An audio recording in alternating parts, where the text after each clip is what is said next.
They say you never forget the little moments, the scent of vanilla and pancake batter, the hiss of the skillet, the morning sun through cheap blinds. I sure don't.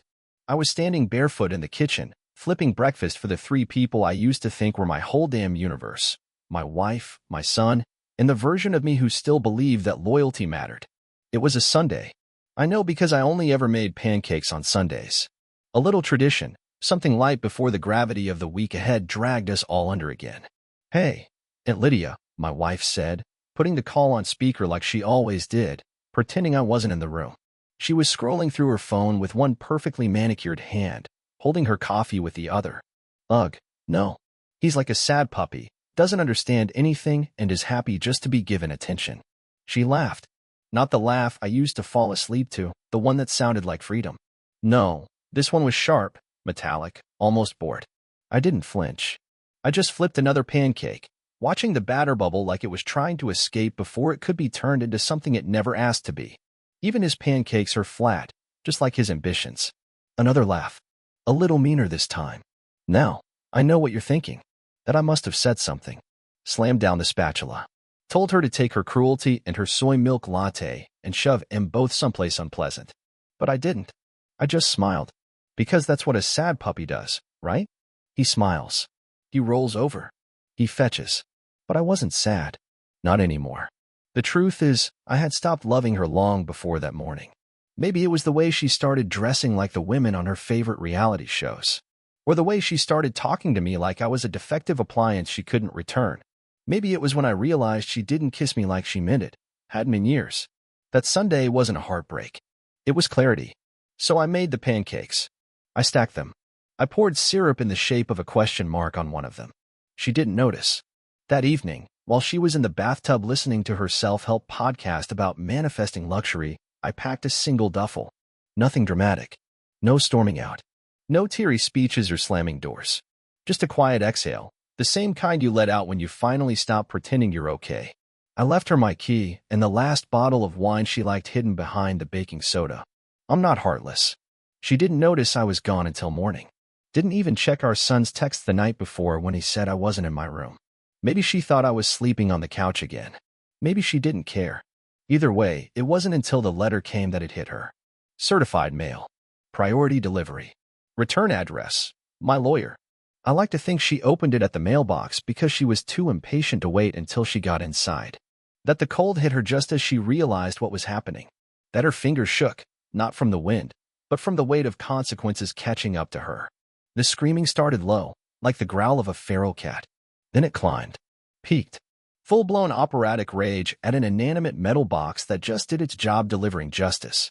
She screamed like someone had died. And in a way, someone had. The man who flipped pancakes every Sunday.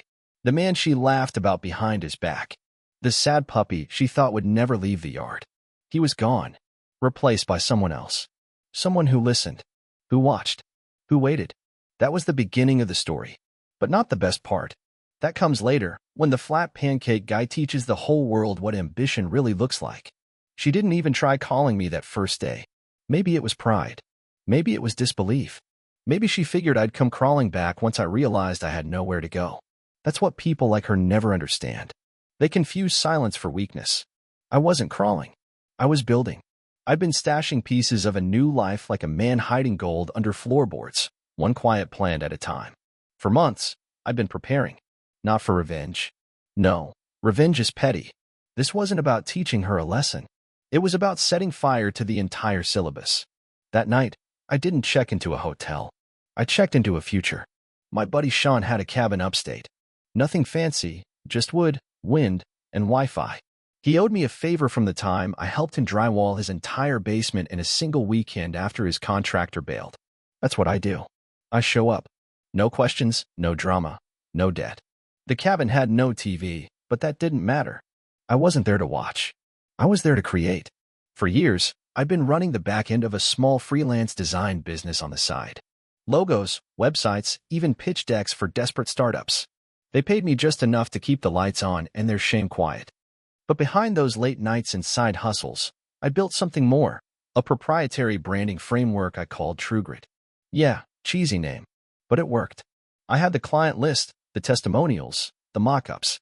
What I didn't have until now was time. You'd be amazed what you can build when no one's laughing behind your back while you're doing it. On day 2, I set up a website.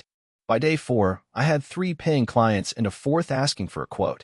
By the end of week 1, I had a waiting list. Meanwhile, back in the cul-de-sac kingdom of vanity and Botoxed brunches, she was unraveling. I know because I watched. Her socials were public, still are. She didn't even think to lock them down. Why would she? The sad puppy doesn't bite, right? Every post was a performance.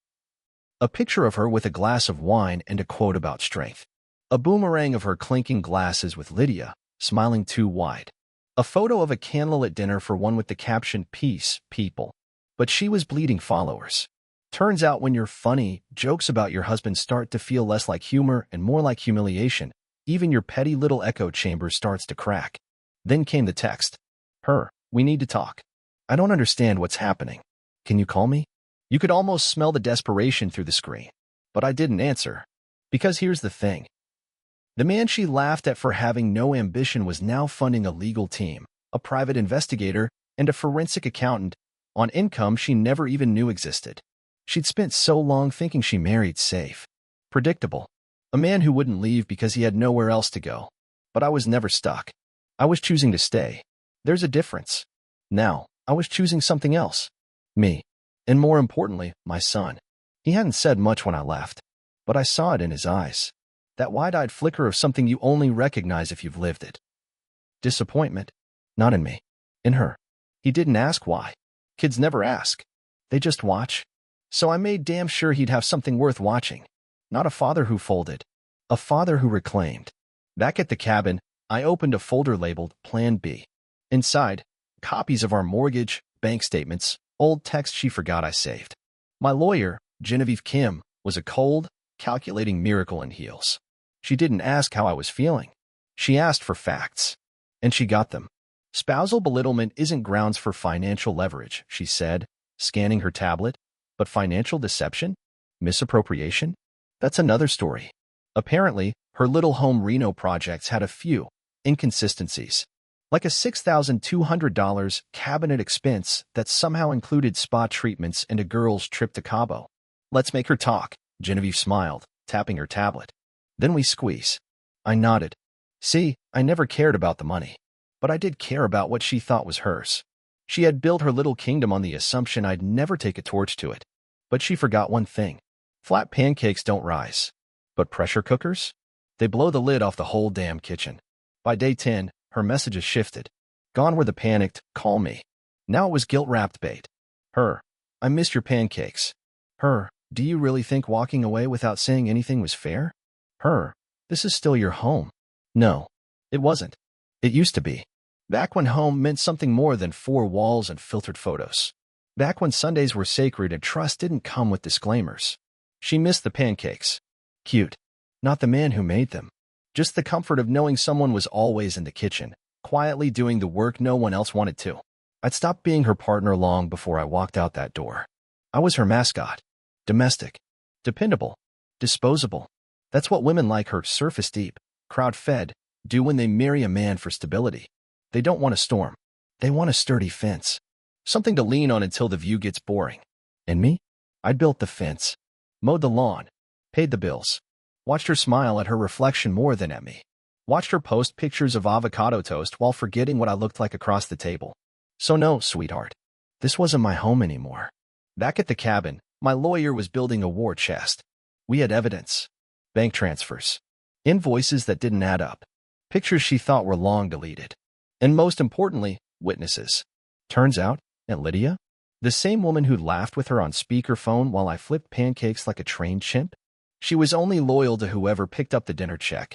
One quiet message from Genevieve. $1, 500 wire to Lydia. Bank statement. Want to explain. That little exchange cracked the dam. Lydia flipped so fast I had to laugh. Apparently, my wife had been funneling extra earnings through dummy invoices Lydia processed through her freelance consulting, which was code for make my spa trips look like business expenses. Now we had wire fraud, tax evasion, and intent. Oh, and remember the house? The one she always called hers when arguing with her friends on the phone? It wasn't. Not legally. See, while she was too busy mocking my lack of ambition, I'd been doing things behind the scenes, small, careful adjustments she never noticed. One of them was transferring the deed into a trust, one she conveniently signed off on back when she thought I was upgrading her office space. Whoops. Genevieve looked up from the document with a rare smile. This is going to hurt her. I didn't smile back. I didn't need to.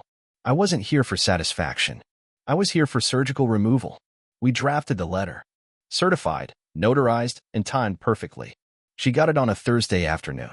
I know because the neighbor's kid, Nico, posted a TikTok later that night titled, "My neighbor screaming at her mailbox for 47 minutes straight suburban drama." It had 13,000 views in under 24 hours. The caption? Guess she shouldn't have messed with Pancake Dad. Yeah, that one stung her worse than the court documents. Her image mattered. Perception was her oxygen. And now people were laughing at her. Her perfect little bubble of curated bliss popped. She tried to go into damage control. Started posting spiritual quotes. Stuff about healing, about how every storm leaves a gift behind. Guess what, sweetheart? Sometimes the gift is the storm. And this one? I wasn't done bringing the rain.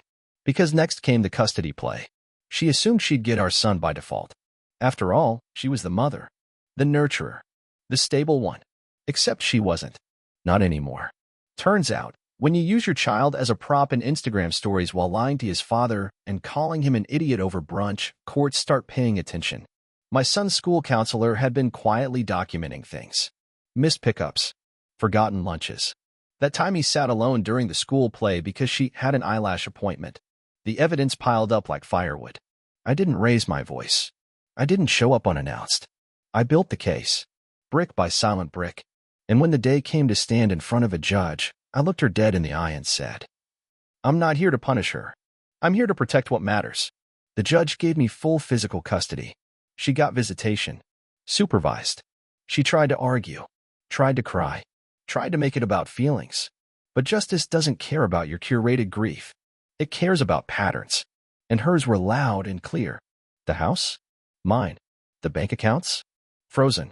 The narrative? Rewritten. From sad puppy to strategic storm. And I wasn't even halfway done. They always say that when you break a narcissist's illusion, the shards cut deepest in one direction back toward them. She wasn't mourning the marriage. She was mourning the audience. The friends who stopped liking her posts. The coworkers who whispered a little too loudly by the coffee machine. The yoga class where the instructor asked, "Hey, is everything okay at home?" That's what cracked the mirror. Not the custody loss. Not the house. Not even the lawyer letter that sliced through her manicured world like a scalpel. It was the fact that she couldn't control the story anymore. The same story she'd spent years carefully curating with hashtags like #blessed, #momgoals, and #powercouple. Now people were asking questions. The comments got quiet. The pitying looks started. And the invitations stopped coming. Suddenly, the brunch queen was dining alone. Meanwhile, I was in the city, quiet, focused, working like hell. The True Grit brand had taken off faster than I ever imagined. Turns out, being underestimated makes you dangerous in the best way. Clients love the simplicity, love the messaging. Authenticity with a backbone.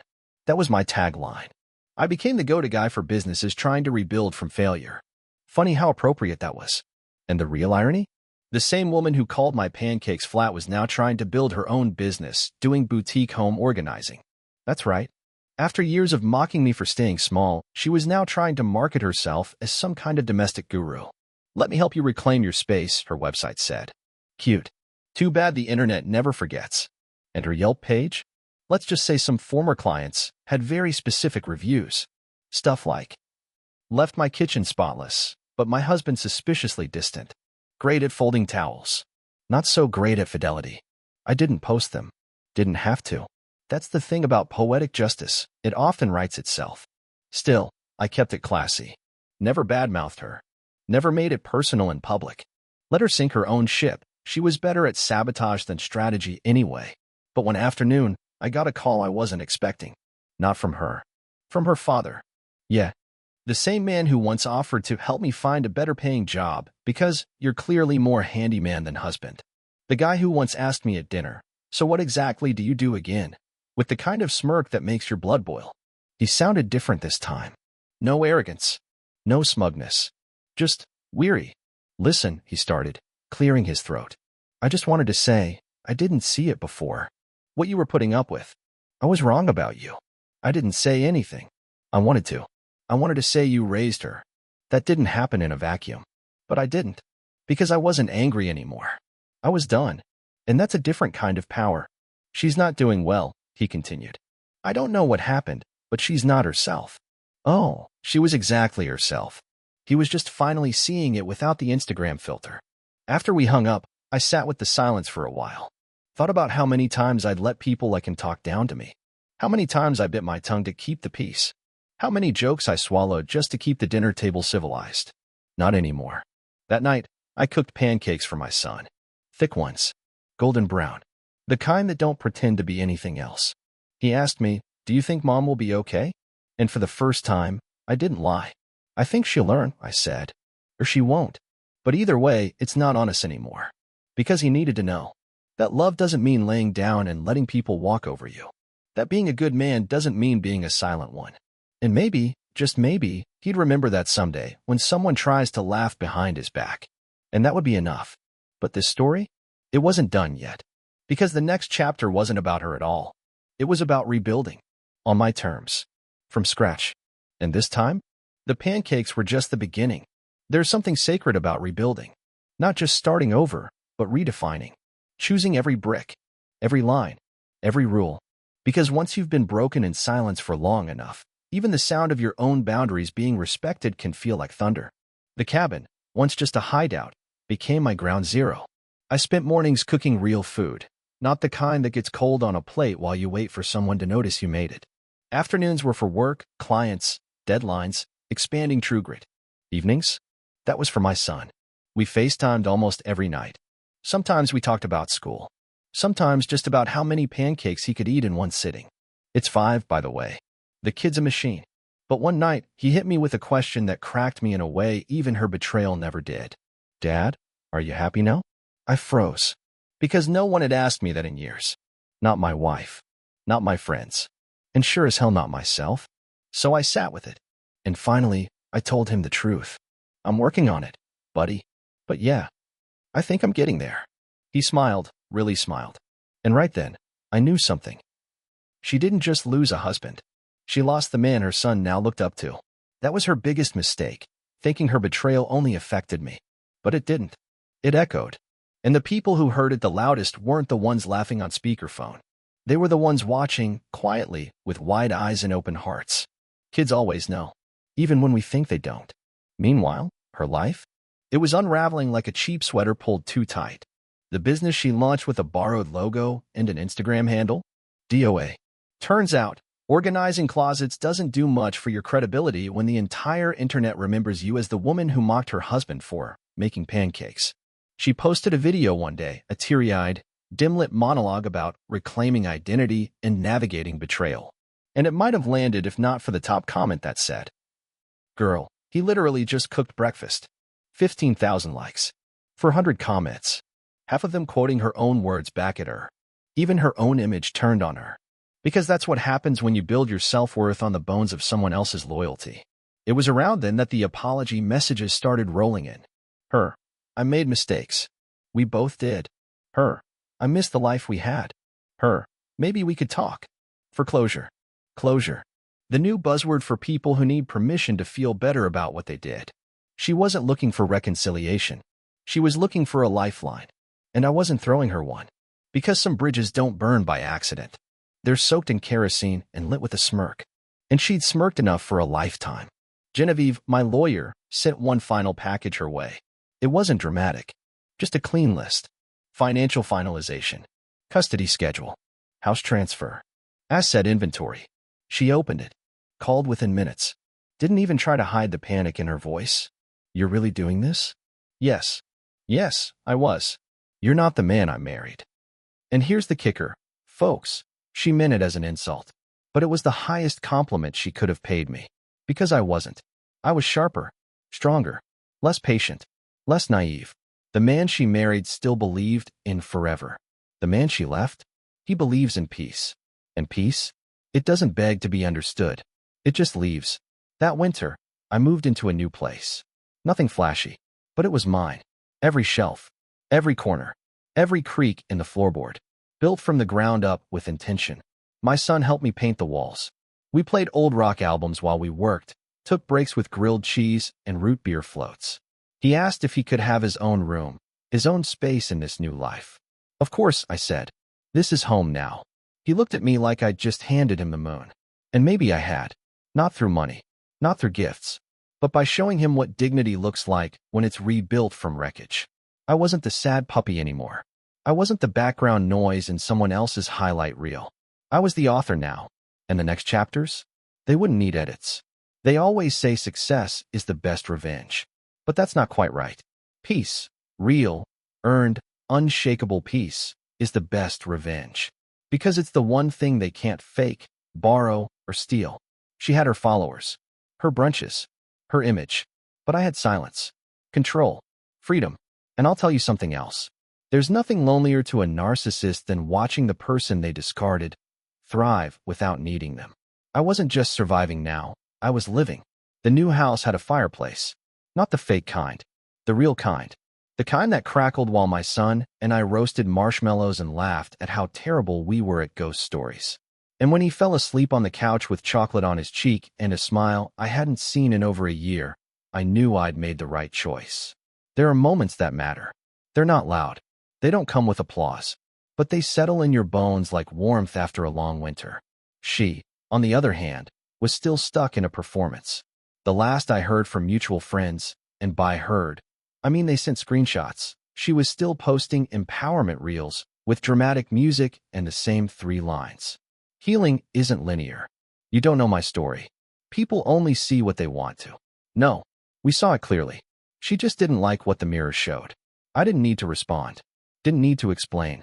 Because every day I didn't look back was another reminder that I was finally walking forward. But the real plot twist? That came from her own echo chamber. One of her so-called loyal friends, let's call her Brandy, because of course that was her name, reached out to me directly. Apparently, the same woman who once mocked my flat ambition was now running a GoFundMe because she'd fallen behind on payments after the divorce. No accountability, no humility, just a perfectly filtered sob story, begging for attention in a language only the self-absorbed speak fluently. Brandy's message was short. I thought you were the villain. Now I realize she just didn't like that you stopped playing the role. I didn't reply, because vindication doesn't always need words. Sometimes it just needs a clean window and a wide enough view. I spent the next few weeks tightening the bolts on my business. True Grit had outgrown its side hustle roots. I hired a few former freelancers I used to mentor, brought in a friend from college who handled operations like a magician. We signed 2 contracts with major regional brands, and one with a nonprofit that works with foster kids, which hit home more than I expected. One night, I got an email from an old coworker I hadn't heard from in years. He'd read about my company in a local business article. The headline? From flat pancakes to full plate. How one man built a brand out of betrayal. That one made me chuckle. They'd interviewed me, asked about the divorce. I didn't give them dirt, didn't trash her, just said something simple. I used to think keeping the peace meant staying quiet. Now I know it means walking away from what disturbs your soul. That quote hit harder than I expected. It got shared. A lot. Suddenly, I wasn't just the guy who got cheated on. I was the guy who transformed because of it. And she hated that. The next message from her came on a Tuesday afternoon. I'm proud of what you've built. I always knew you had it in you. Translation: I didn't believe in you until it was too late to benefit from it. I left it on read. Didn't block her. Didn't react. Because indifference is louder than fury. And I wasn't angry anymore. I was building something real with my hands, my heart, and my own damn name on the foundation. Some nights I'd sit on the porch with a beer, watching the sky turn gold and gray. And I'd think about how far I'd come. Not in distance, but in direction. I didn't just get out. I got up. And every step forward made it harder for her to pretend the past hadn't happened. Because no matter how many filters she used, the truth was always lurking behind the lens. She'd bet on me staying small, quiet, grateful for scraps. Instead, I made a feast. One I no longer had to share with someone who didn't respect the cook. I didn't plan for the letter to land on her birthday. That was just fate's poetic sense of humor. It was a neat envelope. No drama, no glitter bombs, or angry red ink. Just a single sheet of paper with an updated custody schedule, a notice of final property division, and a brief cover note from Genevieve that might as well have said, "Congratulations, you've officially lost the last thing you thought you controlled." Apparently, she opened it during brunch. I imagine the setting, her usual Instagram spot, with the overpriced floral cocktails and French toast no one ever finished. Her friends gathered around, dressed like they were auditioning for a reality show, still clinging to the illusion that chaos makes for character. She must have opened that envelope with her signature performative confidence. Nails done, sunglasses perched just right. Probably expected something mild. Maybe a missed form or a leftover bill. Instead, she got the final nail in the gilded coffin of our marriage. Her face must have dropped. She probably tried to play it cool, folding the letter like it didn't matter. But you don't scream in a parking lot for 10 minutes after brunch if it doesn't matter. Yeah, Brandy caught it on video. Sent it to me without a word. We don't talk. She just sends things now. Like a gossip courier from the karma gods. There she was, mascara running, shrieking at her phone like it had personally betrayed her. She wasn't yelling my name. She was yelling my silence. Because that's what cuts the deepest. The man she used to drag through the mud wasn't dragging her back. He wasn't reacting. He was thriving. And worse, he was ignoring her. Let me tell you something. Narcissists can handle hate. They feed off hate. What they can't survive. Irrelevance. That's what I'd become. Not her villain. Not her victim. Just gone. And while she unraveled in front of brunch plates and pitying stares, I was in the middle of something bigger. See, I'd just been invited to speak at a business conference. Nothing huge, just a regional event for entrepreneurs. But when you go from being the guy mocked for flat pancakes to the keynote speaker in less than a year, it hits different. I stood there, mic in hand, room full of hungry listeners, and opened with this. They said I was soft, that I lacked ambition. But sometimes, you have to be underestimated to build in peace. And sometimes, the quietest man in the room is the one planning the exit. The applause was polite at first, then loud. Later that day, I was approached by an investor who'd seen TrueGrit's growth. He said, "You've got something different. Real spine in your branding. What's your story?" I looked him dead in the eye and said, "My ex-wife told her friends I was a puppy. Turns out, I'm more of a wolf." He laughed, but I wasn't joking. A week later, I signed my first major funding agreement. It wasn't just about scaling the business. It was about building a legacy. One my son could look at and say, "That's my dad. The man who refused to stay broken." I didn't need to win headlines. I didn't need revenge sex or rebound flings. I didn't need to show up to her birthday with fireworks and finger-pointing. The letter had done that all by itself. And as for her, last I heard, she was trying to rebrand her business. Deleted the old content. Changed her Instagram handle. Started posting quotes about starting fresh and growth through hardship. Funny how they never tell the whole story, huh? She never mentioned what started the fire.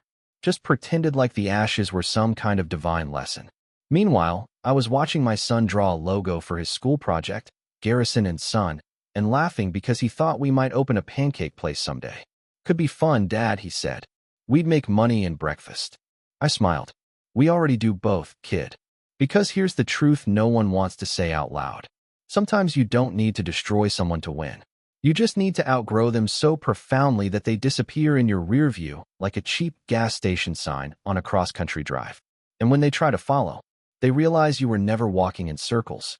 You were building a runway. You ever walk into a room and feel it shift? That was the vibe the night I walked into the school fundraiser. I wasn't planning to go. Honestly, I'd rather drive nails into hardwood than stand around a gym decorated with crepe paper and forced smiles. But my son, he wanted me there. Said he'd be showing off his entrepreneurial project with his class. How could I say no? So I showed up. Clean shirt, decent jeans, boots that still carried the dust of real work. I wasn't there to make a scene. I was there to support my kid. And that's when I saw her. Across the room, standing next to the punch bowl like she owned it. Fake laugh? Check. 2 high heels for a school gym? Double check. Holding court with a few other parents. People who used to eat up every curated post she dropped like it was gospel. She looked good. Not gonna lie. But it was the kind of good you get from filters and tension. There was tightness in her smile. A glint of desperation in the way her eyes scanned the room, like she was still waiting to be seen. And then she saw me. She froze. Not dramatically, but enough that the woman next to her noticed. I gave her a nod. That's all. No smirk. No stare down. Just acknowledgement. She excused herself a little too fast, weaving through the crowd like a hunted fox in designer boots. Dad, come see my board. My son's voice cut through everything. And just like that, I forgot she was even there. Because what mattered was standing in front of a cardboard trifold labeled Pancakes and Principles, how my dad built a business. I laughed. I actually laughed. Loud. The kind of laugh I hadn't let out in years. Is that what we're calling it now? I asked, ruffling his hair. His board had drawings, mock ads, and a big quote in the middle that said, "Sometimes you don't need to fight loud. You just need to walk away and do better." My dad. Other parents walked by and smiled. Some asked questions. One even pulled me aside and said, "I've heard about your company. Didn't know you were that Garrison." I shrugged. I just flip ideas now instead of pancakes. He laughed and gave me his card. We should talk. And that's when she reappeared. I felt her presence before I turned around. That brittle sort of energy that clings to people who've spent too long pretending they're okay. "Hi," she said, soft and syrupy. I turned. "Evening." She looked at the board, forced a smile. "He really admires you, you know." "I know," I said. "I admire him, too." There was a pause. The kind thick with words that won't come out clean. "You've changed," she said. I met her eyes. Calm. Steady. No. I just stopped lying to myself. She blinked. That landed harder than I expected. "I was in a bad place back then," she continued, shifting her weight, clutching her purse like a shield. "I didn't know how to deal with everything." "Yeah, betrayal can do that," I said, not unkindly. "Just honest." She flinched. "Good. You always had this quiet way about you. I guess I thought you'd always be there. Like gravity." I smiled. "Even gravity lets go at the edge of the atmosphere." She didn't know what to say. That was a first. And right then, my son ran over, handed me a juice box, and said, "Can we go home soon? I want to show you the new design I made for our brand." Our brand. Not mine. Ours. I looked back at her. She was watching him, watching what she gave up, and what she'll never get back. "We've got a long drive," I said. "Take care of yourself." She opened her mouth to say something, but I was already walking away, juice box in one hand, my son in the other. That was the last time I ever spoke to her in person. No fireworks. No angry outbursts. Just a clean exit. And sometimes, that's the best mic drop there is. We didn't talk on the drive home. Not because there was tension, because there was peace. The kind of silence you get when there's nothing left to explain, nothing hanging in the air waiting to be cleared. Just road, headlights, and two people who understood each other without needing a single word. He fell asleep halfway through the drive, head tilted, mouth slightly open, arms crossed like he was hugging his own dream. And me? I kept one hand on the wheel, the other resting near the gearshift like muscle memory, because that's what rebuilding does. You stop gripping so tight. You just drive. You trust the road. You trust yourself. True Grit had officially become more than a brand. It was a movement.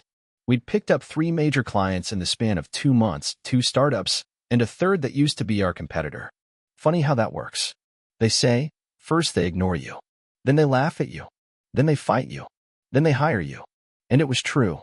One of the startup CEOs even said, "Man, I thought you were just the quiet guy who showed up to networking events like it was a punishment." I laughed. Quiet guys are dangerous. They have time to listen. That week, I signed the biggest contract of my life. 6 figures. Front-loaded. Equity included. The firm CEO took one look at my proposal and said, "You don't pitch like a guy with a chip on his shoulder." And I told her the truth. I used to have one. Then I realized the chip was just dead weight.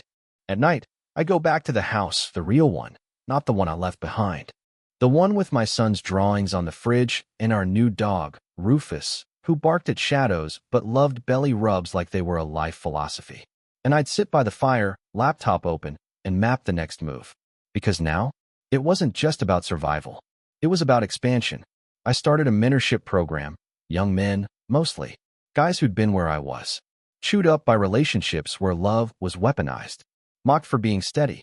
Dismissed for being calm. They called themselves Flat Pancake Club as a joke at first. But it stuck. One of them, Jason, texted me after his first client success. She told me I'd never be more than background noise. Today, I just signed a lease on my own studio. Thanks, man. You gave me the match. I lit the fire. Yeah, that one hit me hard. Turns out, men like us, we're not broken. We're primed. All it takes is a spark. I posted that quote. She told me I'd never be more than background noise on the business page with no names. Just the story. It went viral. Men, women, even therapists. They shared it, commented, messaged. Turns out, the world's full of people stuck in relationships where the volume of their voice was turned down so someone else could perform louder. And they were done whispering. I got a message a few days later from a woman I barely remembered. We went to college together. She used to work at the campus coffee shop and always gave me an extra shot of espresso. She said, "I read your story. I remember how kind you were. How quiet. I just wanted to say, some of us noticed even back then. It's funny how the right words can feel like a hand on your shoulder, even from miles away." She asked to grab coffee sometime. No pressure, no expectation. And for the first time in years, I didn't feel the urge to run or brace for impact. I just said, sure, let me know when. Because healing doesn't always end in romance. But when it does, it should start from peace, not desperation. Meanwhile, back in her world, let's just say the rebrand was struggling. I got word through the grapevine that she tried to start a podcast. Something about empowered living after loss. Except it lasted exactly 2 episodes. You can't teach people how to rebuild when you've never picked up a hammer. And you can't market strength if your foundation is rotted through with denial. Her followers dwindled. The whispers grew. Even her parents, those high society, wine and condescension types, had quietly removed her photos from their online profiles. One post caught my attention, though. It was her, sitting alone at a cafe, no captions. Just her, looking away from the camera. I didn't feel triumph. Didn't feel pity, either. I felt nothing. And that's how I knew I'd won.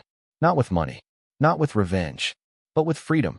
And as my son and I sat on the back porch that night, watching stars blink into place one by one, he looked at me and said, "I'm glad we left, Dad." I didn't say anything. Just put an arm around him and watched the sky get bigger. You ever stand at the top of something and realize no one believed you'd get there but you? That was me. A year to the day since I walked out of that house with nothing but a duffel bag and a brain full of humiliation. Now I was staring at the skyline from the 23rd floor of the Founders Summit in Chicago. My name was printed on a sleek glass plaque next to the words keynote. Nate Garrison, founder of True Grit. Yeah, that's right. Nate Garrison, the flat pancake guy. The no ambition husband. The sad puppy, she mocked in her speakerphone gossip. Now I was the one holding the mic. And the world was listening. The ballroom was packed. Entrepreneurs, press, some investors in 3-piece suits with silk ties and shark smiles. And me? I was in the same boots I wore when I first pitched my company to a boardroom full of people who thought quiet meant weak. I opened with the same line I'd been rehearsing all week. I used to think loyalty was love. Then I learned it was just me bleeding slow while someone else danced. You could feel the silence fall over the room. The kind of silence you don't break with applause. You just sit in it, let it soak in. And then, the slow nods. The scribbling pens. The clicks of phone recorders.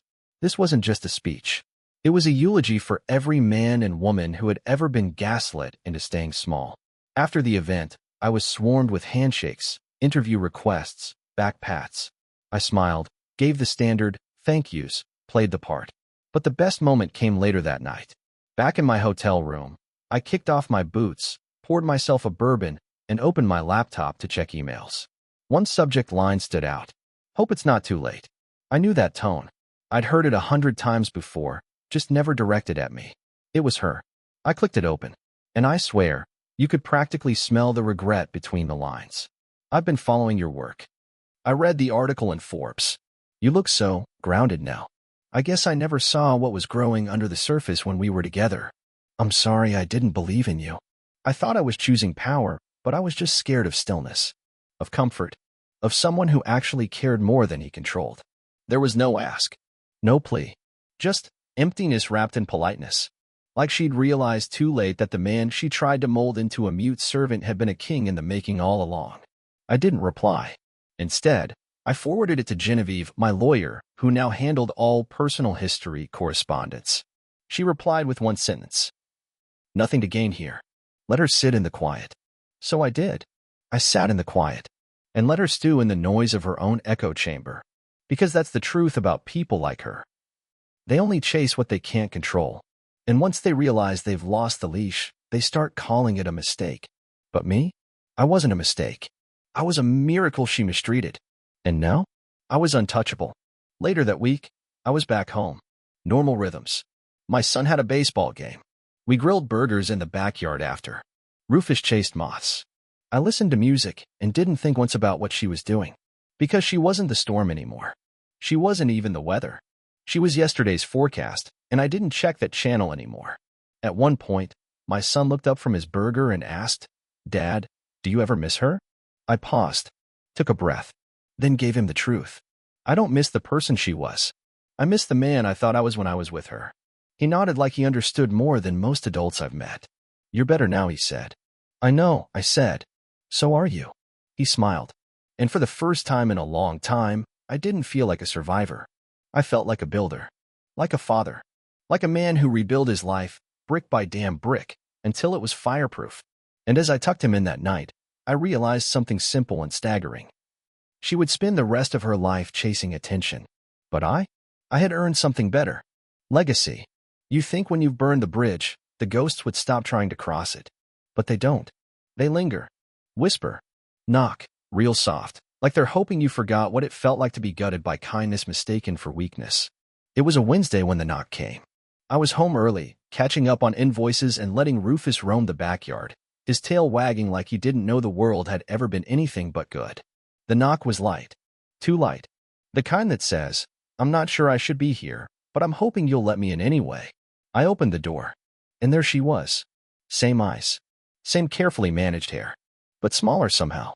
Like time had pulled something out of her and never gave it back. "Nate," she said. I didn't say anything. Didn't need to. My silence was already louder than her excuses. I just wanted to talk," she offered. "Just 5 minutes." I let the pause stretch. Let her squirm in it. "I'm not here to fight," she said, hands wringing. I saw your post about the mentorship program, and I wanted to say I'm proud of you." There it was. That desperate reach. That last little attempt to slide in sideways, like a broken chapter begging for a rewrite. "I don't need your pride," I said, voice calm. "You gave up your right to that when you sold mine for brunch banner." Her eyes welled up. "That used to work. Used to make me soften. Not anymore." She looked around at the porch, at the fresh coat of paint on the shutters, at the toys in the yard, and the new welcome mat that read, "Built, not bought." "He seems happy," she said quietly, meaning our son. "He is," I said. Because there's no more tension in the air. No more laughter at someone else's expense. No more waiting for love to stop sounding like criticism. She swallowed hard. I was hurting back then. I didn't know how to deal with feeling stuck. "You weren't stuck," I replied. "You were spoiled. There's a difference." And that cracked something in her. Her eyes dropped. Shoulders sagged. Like she'd finally accepted that her version of events wouldn't find purchase here anymore. "I just thought if I came by, maybe there was a part of you that still—" "There's not," I cut in. She looked up, surprised. "There's no part of me that wants back into a life where I was constantly being shrunk to make someone else feel big," I said. "No part of me that needs closure from a woman who burned everything down and called it self-care." She didn't argue, didn't cry, just stood there, alone. The same way she left me, but now without the audience. "You should go," I said, stepping back into the doorway. She hesitated, then turned. Walked down the porch stairs like the weight had finally reached her ankles. I closed the door before she hit the driveway. Didn't watch her drive away. Didn't replay her words in my head. I went back to my desk. Back to the invoices. Back to the business. Back to me. And that night, I sat with my son on the couch, watching some dumb cartoon that made him laugh so hard he snorted root beer up his nose. He looked up at me, mid-snort, and said, "You're the best dad. Not cool. Not fun. The best." And in that moment, I realized what she had never understood. I wasn't just a good man. I was the kind of man you don't get back. She thought she left behind a doormat, but what she really walked away from was home.